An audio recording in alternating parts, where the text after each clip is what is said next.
नमस्कार बच्चों, Divansh coaching classes में आपका स्वागत है। आज हम पढ़ेंगे क्लास 10th का चैप्टर नंबर 2, जिसका नाम है बहुपद, जिसे इंग्लिश में पॉलिनोमियल बोला जाता है।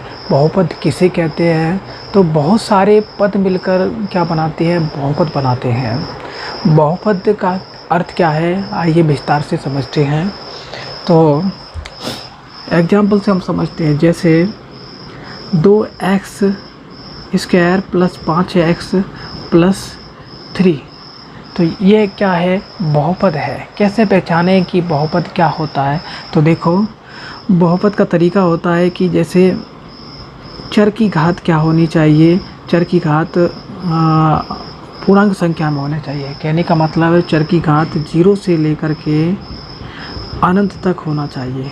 यानी कि चर की घात कैसी होनी चाहिए? 0 से लेकर अनंत तक होनी चाहिए। यहाँ चर क्या है? चर को इंग्लिश में बोला जाता है वेरिएबल। जैसे यहाँ चर x है, x या चर है, तो चर को यहाँ क्या बोला जाता है? चर को क्या बोलते हैं? इंग्लिश में वेरिएबल बोलते हैं। और चर की घात क्या होनी चाहिए? 0 से अनंत तक होनी चाहिए। तो देखो, तो बहुपद समझ में आ गया होगा। यहाँ चर की घात क्या है? 2 है, जो 0 से अनंत के अंदर है, तो इसे क्या बोलते हैं? बहुपद बोलते हैं। कभी भी चर की घात क्या है? माइनस में नहीं होना चाहिए, माइनस में नहीं होना चाहिए। और 1/2 या 2/3 ऐसे नहीं होना चाहिए। ठीक है, चर की घात ना तो माइनस में होना चाहिए, ना 1/2 या 2/3, 3/4 ऐसे परिमित संख्या में नहीं होना चाहिए, और माइनस में नहीं होना चाहिए। तो बहुपद किसे कहते हैं? बहुपद क्या है? चर की घात 0 से लेकर अनंत तक होनी चाहिए और प्लस में होनी चाहिए। ठीक है, तो यहाँ देखो घात कैसी है? प्लस में है। यहाँ घात कैसी है? 1 है, यहाँ कुछ नहीं है। तो ये बहुपद है कि नहीं? और यहाँ कुछ भी नहीं है, तो हम यहाँ मान सकते हैं x की घात 0 है, तो दिखाई नहीं दे रहा, क्योंकि x की घात 0 का मतलब बच्चों 1 होता है। x की घात 0, किसी की भी घात अगर 0 होगी तो उसका मतलब होता है वो क्या है? 1 है। इसलिए यहाँ इसे नहीं लिखा जाता। ठीक है, तो बहुपद समझ गए होंगे। बहुपद का मतलब है चर की घात प्लस में होना और 0 से कहाँ तक होना? अनंत तक होना।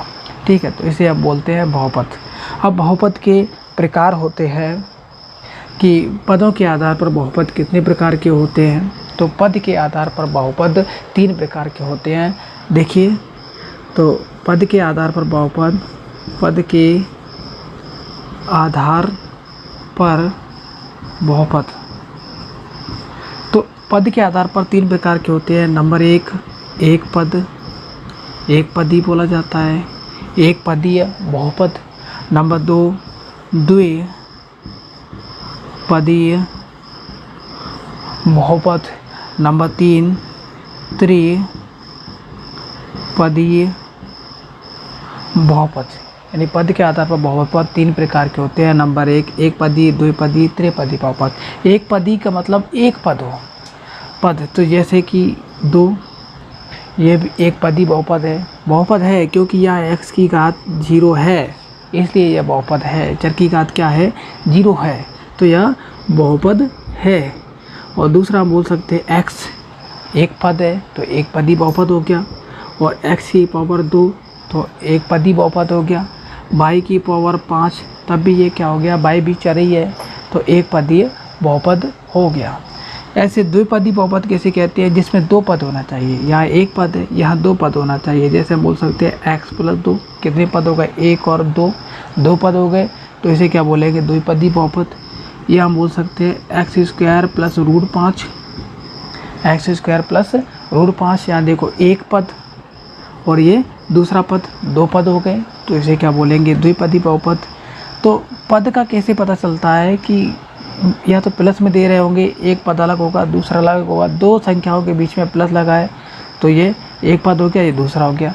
माइनस भी हो सकता है, जैसे अगर हम बोले x - 2, तो 1 और 2, तो ये क्या हो गया? द्विपदी बहुपद हो गया। अब त्रिपदी बहुपद क्या होता है? जैसे x² + 5x + 6, कितने पद हो गए? तो 1 पद, 2 पद, 3 पद, तो इसे क्या बोलते हैं? त्रिपदीय बहुपद। ऐसे ही हम बोल सकते हैं x² + √5x + 7, तो ये भी क्या हो गया? 1, 2, 3, तो इसे भी हम क्या बोलेंगे? त्रिपदीय बहुपद। ठीक है, आई होप आप समझ गए होंगे। अब आगे हम चलते हैं। पद के आधार पर तो हो गए, अब घात के आधार पर बहुपद कितने प्रकार के होते हैं आइए समझ लेते हैं। तो घात के आधार पर बहुपद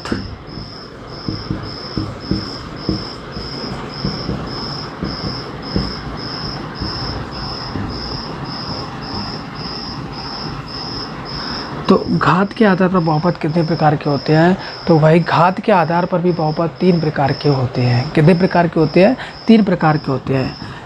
जैसे कि एक घात हुआ तो उसे क्या बोलते हैं? एक घात को हम बोलते हैं रैखिक बहुपद। रैखिक बहुपद। अगर दो घात हुआ तो उसे क्या बोलेंगे? द्विघात बहुपद।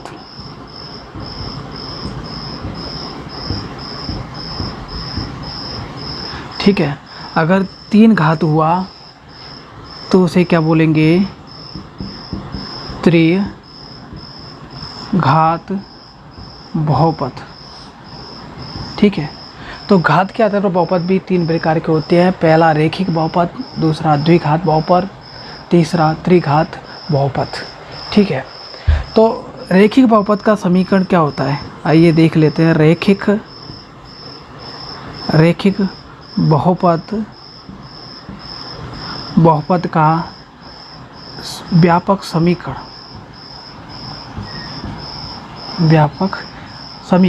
रैखिक बहुपद का व्यापक समीकरण होता है रैखिक बहुपद यानी जिसकी घात क्या हो? 1 हो। तो हम लिख सकते हैं ax + b यानी इसकी घात क्या है? 1 है। ठीक है। और द्विघात बहुपद का व्यापक समीकरण होता है द्विघात बहुपद का व्यापक समीकरण। द्विघात बहुपद का व्यापक समीकरण होता है जिसकी घात क्या होनी चाहिए? 2। तो ax² फिर कम होती जाएगी, 2 के बाद कितना होएगी? bx 1 हो जाएगी, फिर c यानी 2 1 लास्ट में क्या हो गई? 0, जिसे हम लिखते रहिए। ठीक है। ये रैखिक बहुपद हो गया और ये क्या हो गया?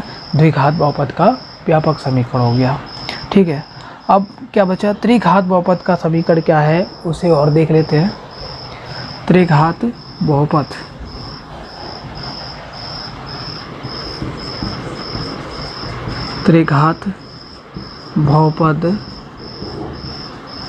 का समीकरण।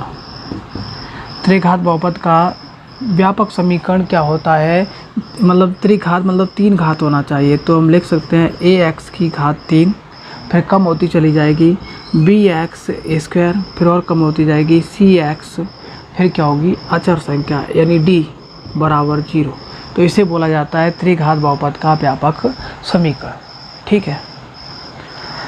आई होप आपको समझ में आया होगा। ठीक है। अब इसके आगे हम अगली वीडियो में पढ़ेंगे। ठीक है। धन्यवाद।